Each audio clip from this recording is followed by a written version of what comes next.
Hello students, welcome back to JEE advance रनलॉक series. इन sessions में हम जो है जेई एडवांस के लिए जो अच्छे क्वेश्चंस होते हैं और जिसके प्रैक्टिस करके हमारे थोड़े जो फिज़िक्स के आइडियाज़ हैं वो बेटर हो, इम्प्रूव हो, इसके टारगेट लेते हुए, इसी चीज़ को टारगेट लेते हुए हम इस सीरीज़ के अंदर क्वेश्चंस डिस्कस करते हैं। तो लास्ट टाइम पे हमने जो क्वेश्चन डिस्कस किया था उसके अंदर हमने देखा था कि एक ऑब्जेक्ट था, तो ऑब्जेक्ट पर ग्रेविटी के साथ साथ एक ड्रैग फोर्स लग रहा था। ड्रैग फोर्स को हमने कितना लिया था, -m अल्फ़ा वी। इस तरह का एक ड्रैग फोर्स हमने कंसिडर किया था, -m अल्फ़ा वी। तो उसी प्रॉब्लम को कंटिन्यू आज हम कर रहे हैं, ठीक है। तो this was the problem. A ball is thrown upward with initial velocity v0, ठीक है। Assume that the drag force from the air is F is equal to -m alpha v। F is equal to कितना है, -m alpha v। और final speed of the ball हमें calculate करनी थी। जबकि और क्या दिया हुआ था कि टोटल टाइम दिया हुआ था। टोटल टाइम जो बॉडी को ऊपर जाके नीचे आने में लग रहा था, वो टोटल टाइम क्वेश्चन के अंदर हमें दिया हुआ है 1.6 सेकेंड्स के बराबर। तो तरीका हमने क्या अपनाया था, हमने सेम इक्वेशन काम में ली थी, v final is equal to u minus J into T. ये इक्वेशन हमने काम में ली थी और इनिशियल वेलोसिटी कितनी थी, 10 थी, राइट। g कितना होता है, g होता है 10 और टाइम की वैल्यू हमें कितनी दी है, 1.6। तो ये हमारा वैल्यू हमें मिल जाता है -6 के बराबर। तो अगले जो क्वेश्चन आज हमें डिस्कस करना है उसके अंदर टाइम की वैल्यू नहीं दी गई है। हमें सिर्फ इतना बताया गया है कि इनिशियल वेलोसिटी v0 से हमने उसको फेंक दिया है और एयर ड्रैग कितना लग रहा है, -m अल्फ़ा वी। तो जब वो मैक्सिमम हाइट तक पहुंच के फिर वापस नीचे की तरफ आएगी तो before colliding with the ground उस पार्टिकल की स्पीड क्या होगी वो हमें निकालनी। तो ये दो पार्ट्स हैं, एक में तो हमें इम्प्लिसिट इक्वेशन देखनी है और दूसरे पार्ट में हमें लिमिटिंग केसेस बनाने। तो वन बाय वन इसको हम सॉल्व करते हैं आज। देखिए, सबसे पहली बात तो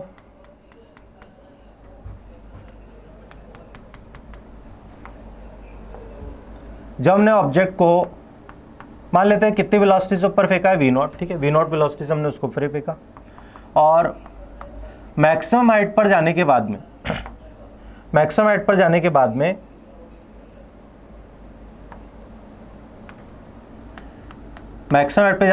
इसकी फाइनल वेलोसिटी कितनी हो जाएगी, 0। मैक्सिमम हाइट पर जाने के बाद में इसकी फाइनल वेलोसिटी कितनी हो जाएगी, 0। और फिर मैक्सिमम हाइट के बाद में ये नीचे आना शुरू करेगी। तो ग्राउंड से टकराने के पहले की इसकी जो फाइनल स्पीड है उसको हमने कैलकुलेट करना है, वीएफ को हमें कैलकुलेट करना है। तो इसमें मोशन में दो हिस्से होते हैं, हम भी जानते हैं, एक तो अपवर्ड जर्नी और दूसरा डाउनवर्ड जर्नी। तो सबसे पहले तो हमें क्या कैलकुलेट करना होगा कि इसकी मैक्सिमम हाइट कितनी थी, कितना वो मैक्सिमम हाइट ऊपर चढ़ी ऑब्जेक्ट, और उस मैक्सिमम हाइट की मदद से फिर हमें कैलकुलेट करना होगा कि इसकी फाइनल स्पीड ग्राउंड पे क्या होगी। तो सबसे पहले हम क्या करते हैं कि किसी भी हाइट पर जाके इस ऑब्जेक्ट पर देखते हैं कि फोर्स किस किस डायरेक्शन में लगे हुए। तो एक तो हम जानते हैं क्या लगता है, डाउनवर्ड mg, ठीक है। और दूसरा फोर्स क्या है, ऊपर की तरफ, सॉरी, एक तो फोर्स है कौन सा, -mg, और क्योंकि वेलोसिटी ऊपर है तो ड्रैग फोर्स नीचे लगेगा, तो वो होगा m अल्फ़ा v के बराबर। दो फोर्स लग रहे हैं ऑब्जेक्ट पे, mg तो लगेगा ही, और दूसरा m अल्फ़ा v जो कि किधर लग रहा है, mg के साथ नीचे की तरफ। क्यों, क्योंकि ऑब्जेक्ट ऊपर जा रहा है, ड्रैग फोर्स नीचे लगेगा। तो जो टोटल फोर्स होगा वो बराबर होगा, होगा mg plus m alpha v, के बराबर। अगर हम यहाँ से m कॉमन ले लेते हैं तो ये बनेगा g प्लस अल्फ़ा v। ये नेट फोर्स लग रहा है ऑब्जेक्ट पर, और न्यूटन सेकंड लॉ के हिसाब से F इज इक्वल टू क्या होता है, ma होता है, F is equal to ma होता है, ओके। और a को हम लिख सकते हैं v dv अपॉन dh, या dy भी लिख सकते हैं ना। ऊपर वाले एक्सिस को अपन अगर y एक्सिस मान लेते हैं तो यहाँ पर अपन dy भी लिख सकते हैं। अभी क्योंकि हम हाइट की टर्म में प्ले करना चाह रहे हैं तो वहाँ पर मैं लिख रहा हूँ dv अपॉन dh। तो एक बार वापस देख लेते हैं, F बराबर ma होता है, F कितना है, mg plus m alpha v है, वो एम ए के बराबर किया। ए को हमने कितना लिखा, ए को हमने लिखा V D we upon D H. Okay, M से एम क्या हो गया, कैंसिल, एम से एम कैंसिल। अब हमें मिल रहा है कि डी एच, जो डी एच है वो किसके बराबर है, डी एच बराबर है V D we upon ji plus alpha we. D H बराबर V D we upon ji plus alpha we. तो फर्स्ट ऑफ ऑल तो मेरे को मैक्सिमम हाइट कैलकुलेट करनी है कि ऑब्जेक्ट कितना हाइट ऊपर गया, मैक्सिमम कितनी हाइट ऊपर गया, तो उसके लिए हमें इसको करना पड़ेगा इंटीग्रेट। तो दोनों तरफ हमने इंटीग्रेशन पुट कर लिया। शुरुआत में कितनी हाइट है, 0, और फाइनल उसकी कितनी हाइट हो गई, मैक्सिमम हाइट हो गई, एच एम हो गई। इनिशियल उसकी वेलोसिटी कितनी है, वी नॉट है, और मैक्सिमम हाइट पर पहुंचने के बाद में ऑब्जेक्ट की वेलोसिटी कितनी हो जाएगी, 0। तो वेलोसिटी पे लिमिट पड़ेगी वी नॉट से लेकर 0 तक। इसको इंटीग्रेट करने के लिए आप देखिए हम इसको ऐसे करेंगे कि सबसे पहले इसको हमें क्या करना है, अल्फा से मल्टीप्लाई करना है और डिवाइड करना, अल्फा से मल्टीप्लाई डिवाइड करना। तो ये बनेगा 1/अल्फा alpha we D we upon ji plus alpha we, we not से लेकर वी तक, सॉरी वी नॉट से लेकर 0 तक, वी नॉट से लेकर 0 तक। एक बार फिर से देख लो, यहाँ पर v का कोफिशिएंट अल्फा है, इसलिए मैंने क्या करा, उसको अल्फा से मल्टीप्लाई किया, अल्फा से डिवाइड किया। ओके, दूसरी चीज़ अपनों को ये और करनी है इसमें, क्योंकि ये g प्लस अल्फा वी है, तो g प्लस अल्फा वी है, तो उसको हम क्या करेंगे, प्लस जी और माइनस जी वाला टर्म और बनाएंगे। तो ये बनेगा डी एच 0 से लेकर एच एम तक। ओके, ये तो हो गया L H S. R H S में क्या है, 1/अल्फा। ओके, अब अल्फा वी प्लस जी वाला टर्म को ऊपर बनाना है, तो उसको मैंने लिखा G plus alpha V into D we upon ji plus alpha V. एक टर्म तो ये बनेगा इंटीग्रेशन, और दूसरा टर्म बनेगा माइनस जी वाला, तो बनेगा integration minus g into D we upon ji plus alpha we, we not से लेकर 0 तक, वी नॉट से लेकर 0 तक। ठीक है, इंटीग्रेशन तो इसमें क्वेश्चन में हमें करना ही पड़ेगा, क्योंकि जो फोर्स है वो वेलोसिटी के साथ चेंज कर रहा है। यहाँ पर अपन हमारी जो काइनेमेटिक इक्वेशंस होती है v = u + at and so, वो सब हम यहाँ पर काम में ले सकते नहीं है, क्योंकि जो एक्सेलरेशन है उसकी वैल्यू लगातार क्या हो रही है, चेंज हो रही है। तो जो भी हमें सॉल्यूशन मिलेगा उसके लिए इंटीग्रेशन तो करना ही पड़ेगा।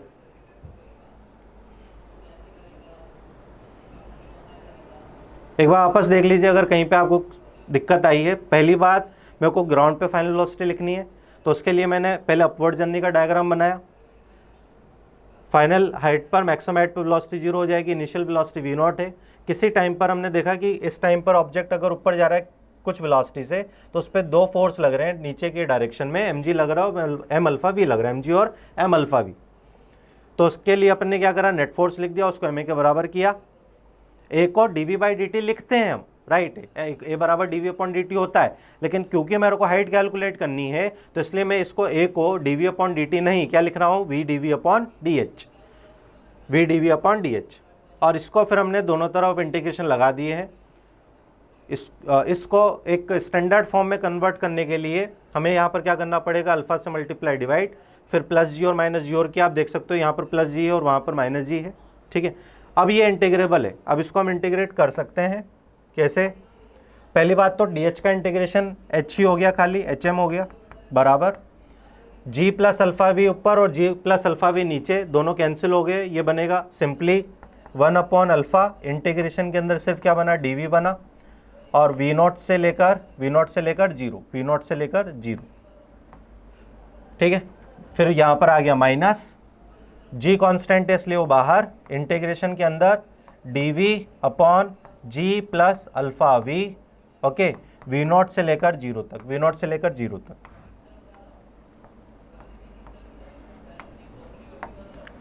वन अपॉन अल्फा, डीवी का इंटीग्रेशन होगा, डीवी का इंटीग्रेशन होगा 0 minus we naught, 0 minus we naught. ठीक है, 0 माइनस वी नॉट। जो दूसरा इंटीग्रेशन है वो लॉग वाला बनेगा, क्योंकि D x upon x plus B वाला फॉर्म है, D x upon x plus B वाला फॉर्म है। तो ये बनेगा G upon alpha L N G upon ji plus alpha we not, ji plus alpha we not. और इस तरफ है हमारे पास में HM। तो ये बन रहा है, अब अल्फा को अगर हम अंदर ले जाएं तो ये बन रहा है minus we not upon alpha. पहला टर्म क्या है, minus we not upon alpha. अगला टर्म है minus g upon alpha square. ये अल्फा मल्टीप्लाई होकर अल्फा स्क्वायर बना लेंगे, जी अपॉन अल्फा स्क्वायर और फिर ln g upon ji plus alpha we not, ji plus alpha we naught. In case अगर आपको ये integration d we upon ji plus alpha v में अगर दिक्कत आई है तो उसके लिए मैं आपको थोड़ा सा हिंट दे देता हूँ।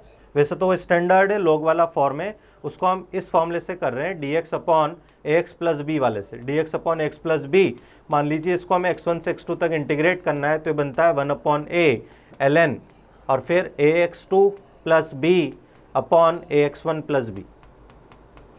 लिमिट्स डालने के बाद में इंटीग्रेशन इतना आ जाता है। तुम्हारे पास में वहाँ पर क्या आपने ध्यान दिया, वहाँ पर हमारे पास था d we upon ji plus alpha v वाला टर्म था, इसको हमें वी नॉट से लेकर 0 तक इंटीग्रेट करना है। तो आप देखिए कि एक्स का कोफिशिएंट ए बाहर आता है तो यहाँ पर वी का कोफिशिएंट क्या अल्फा, तो 1 बाय अल्फा ln, ओके, और फिर बनेगा G minus 0 upon ji plus alpha we not, ji plus alpha we not. इस तरीके से ये इंटीग्रेट होगा। अब वापस आगे इधर इस तरफ आ जाए हम।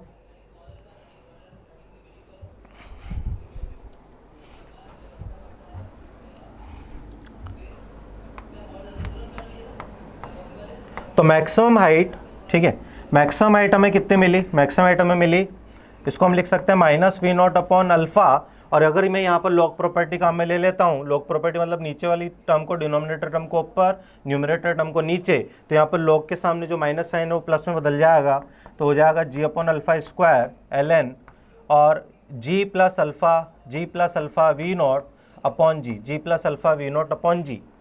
अब G plus alpha we not upon G में अगर मैं जी को अलग अलग कर ले इसको, तो ये बन जाएगा जी अपॉन जी क्या बन जाएगा 1, ठीक है। तो ये बनने वाला 1 plus alpha we not upon G, 1 plus alpha we not upon G. तो ये हमें मैक्सिमम हाइट की वैल्यू मिली। This is the maximum height attained by this particle which is experiencing both gravity and drag force. This would be the maximum height attained by the particle. अब इसको question के अंदर आप देखो हमें क्या पता करना था। क्वेश्चन के अंदर हमें एक तो इम्प्लिसिट इक्वेशन निकाल ली वी फाइनल की, वो भी आने वाला है, बट सेकंड ऑर्डर में इसको हमें सॉल्व करना है। तो सेकंड ऑर्डर में सॉल्व करने के लिए अब आप इसको ऐसे समझो कि सेकंड ऑर्डर में सॉल्व करने के लिए यहाँ पर हम क्या करेंगे पता है, यहाँ पर हम लॉग की सीरीज काम में लेंगे। ln 1 प्लस एक्स की सीरीज होती है, ln 1 प्लस एक्स की सीरीज होती है, इसको हम लिखते हैं x minus X square upon 2 plus x cube upon 3 and so. ये ln 1 प्लस एक्स की सीरीज होती है। ln 1 प्लस एक्स होता है x minus X square upon 2 plus x cube upon 3 और फिर और हायर ऑर्डर टर्म्स आती है। हमें सेकेंड ऑर्डर तक इसको सॉल्व करना है, तो सेकेंड ऑर्डर तक सॉल्व करना है, इसका मतलब एक्स स्क्वायर तक सॉल्व करना है, तो ये बनेगा x minus X square upon 2।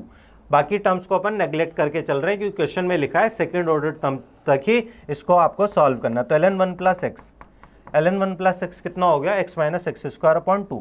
अब आप इसको देखो ln 1 plus alpha we not upon G, तो 1 प्लस 1 की जगह तो 1 दिख ही गया है ना, और alpha we not upon G किसकी जगह, x की जगह। तो ln 1 plus alpha we not upon G वाला जो टर्म है उसको अपन लिख पाएंगे, फर्स्ट टर्म x है यानी कि alpha we not upon g, second term जो है वो है एक्स स्क्वायर अपॉन 2 यानी कि 1 upon 2 alpha we not upon G का क्या स्क्वायर, ठीक है। अब मैं क्या करने वाला हूँ, ln 1 प्लस इसकी वैल्यू ये पुट करने वाला हूँ इस वाले एक्सप्रेशन में, तो देखते हैं कि मैक्सिमम हाइट कितनी आ रही है।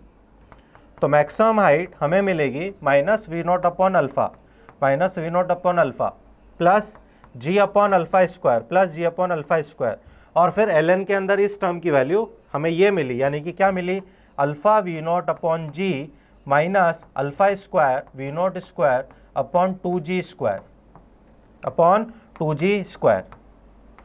आप देखिए क्या आ रहा है, ये आ रहा minus we not upon alpha, ठीक है।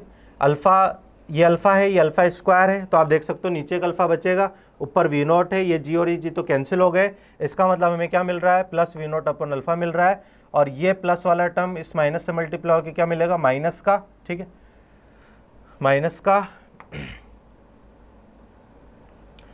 का जी और जी कैंसिल हो जाएगा, ठीक है, जी और जी कैंसिल हो जाएगा, फिर हमें मिलेगा माइनस का वी नॉट स्क्वायर, माइनस का V not square upon 2g, minus का V not square upon 2g। तो फर्स्ट टर्म तो कैंसिल हो गए, मैक्सिमम हाइट हमें कितनी मिल रही है, मैक्सिमम हाइट हमें मिल रही है माइनस का V not square upon 2g, minus का V not square upon 2g।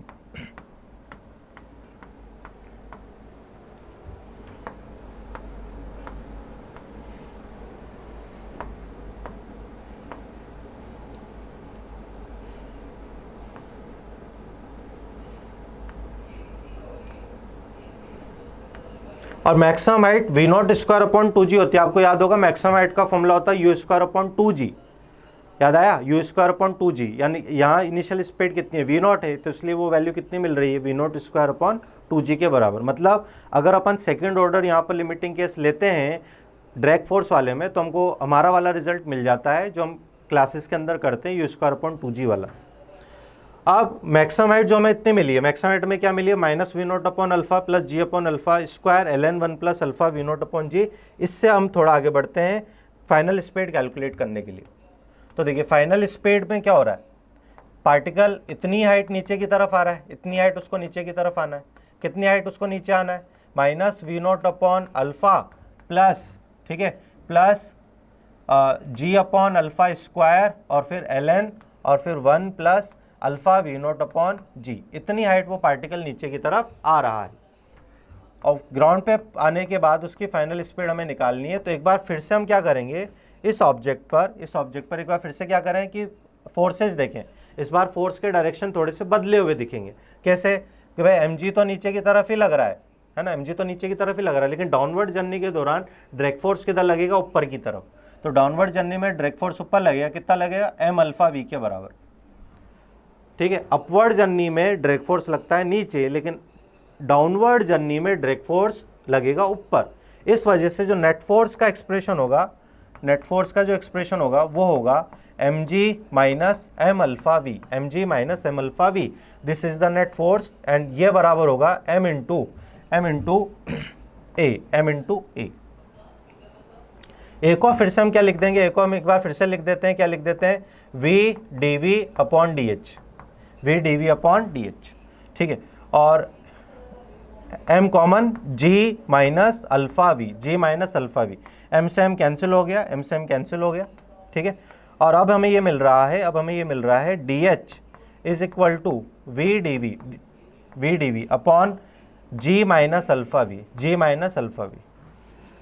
इसको वापस से हम इंटीग्रेट करेंगे, इसको हम वापस से इंटीग्रेट करेंगे, कहाँ से कहाँ में, तो ठीक है, जो हाइट है वो शुरुआत में कितनी है, HM है, और बाद में कितनी हो गई, 0 हो गई। Initial height is HM, final height is 0, क्योंकि ग्राउंड पे वापस आ गया। जब हाइट मैक्सिमम है तो उस समय पे पार्टिकल की स्पीड 0 थी, और ग्राउंड पे उसकी जो स्पीड है उसको हमने बोला है VF, ग्राउंड पे उसकी स्पीड को हमने बोला है VF, और this VF we have to calculate. DH का जो इंटीग्रेशन होगा वो होगा 0 माइनस HM, लिमिट डालने के बाद बराबर। अब ये वाला जो इंटीग्रेशन है इसमें आप फिर से देख सकते हो वो पुराना वाला फॉर्म बन रहा है, बस पिछली बार g प्लस अल्फा वी था, इस बार g माइनस अल्फा वी है, ठीक है।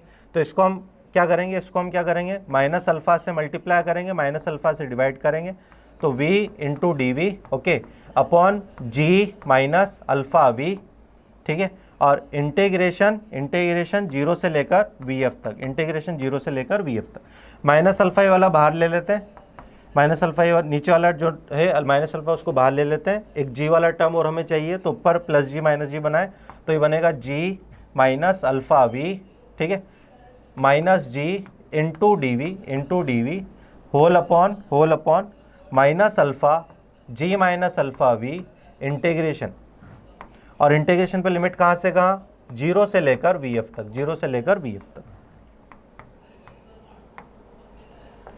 तो ये बनेगा माइनस HM, LHS पे माइनस HM, ठीक है, ये माइनस अल्फा बाहर, minus 1 upon alpha g minus alpha we D v, g minus alpha we D v, और जी माइनस अल्फा वी, तो जी माइनस अल्फा वी वाला टर्म कैंसिल हो जाएगा, इंटीग्रेशन डी वी ही बचा, कहाँ से लेकर कहाँ तक, 0 से लेकर VF तक।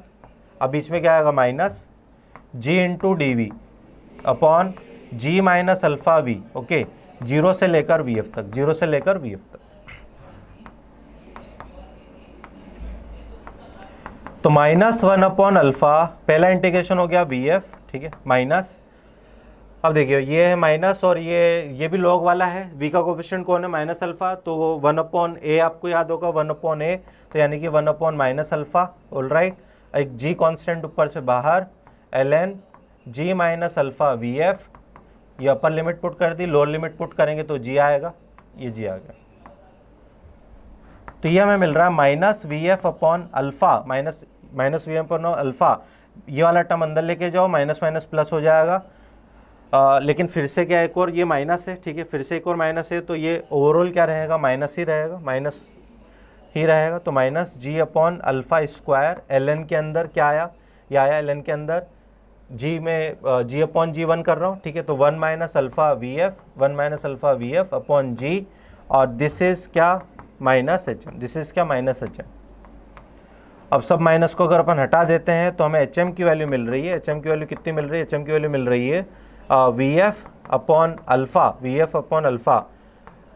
प्लस g/अल्फा² और फिर ln के अंदर 1-अल्फा VF/g, ठीक है।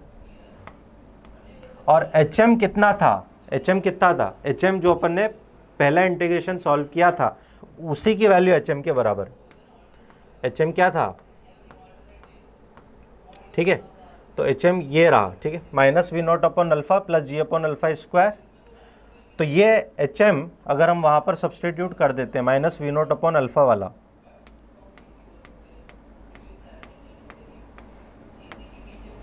तो ये हमें मिल रहा है -V0/अल्फा, ठीक है, और -V0/अल्फा और क्या है, प्लस g/अल्फा² प्लस g/अल्फा² ln के अंदर, ठीक है, 1+अल्फा V0/g, ऑल राइट। फिर क्या आएगा दूसरी तरफ, VF/अल्फा प्लस g/अल्फा² ln 1-अल्फा VF/g, 1-अल्फा VF/g।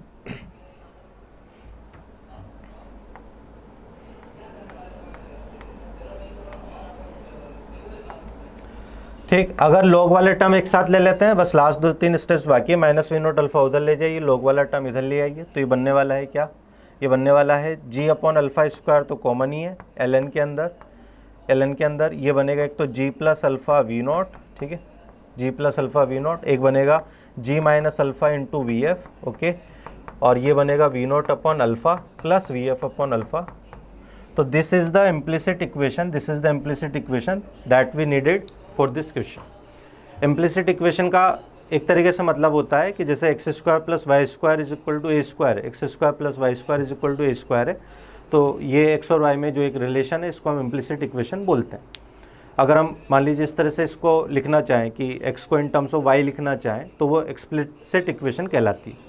तो हाल फिलहाल हमारे क्वेश्चन की रिक्वायरमेंट ये नहीं है कि हमें VF सॉल्व करना है, हमें सिर्फ और सिर्फ क्या चाहिए था, आप देख सकते हैं हमें सिर्फ क्या चाहिए थी कि इम्प्लिसिट इक्वेशन चाहिए थी।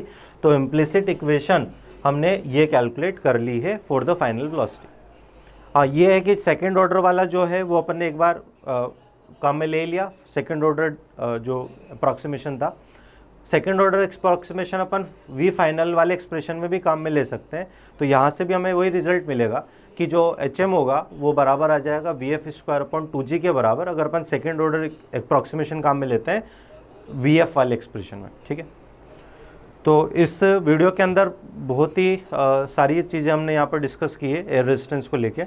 कैलकुलेशंस भी थोड़ी ज़्यादा है इसमें क्योंकि एडवांस पॉइंट ऑफ व्यू से, तो अगर कहीं भी आपको कोई डाउट वगैरह रहा हो या कोई चीज़ समझ में नहीं आई हो तो वो जो हमारे फिनिक्स के स्टूडेंट्स हैं वो क्लास के अंदर हम उसको डिस्कस कर सकते हैं। इन चीज़ों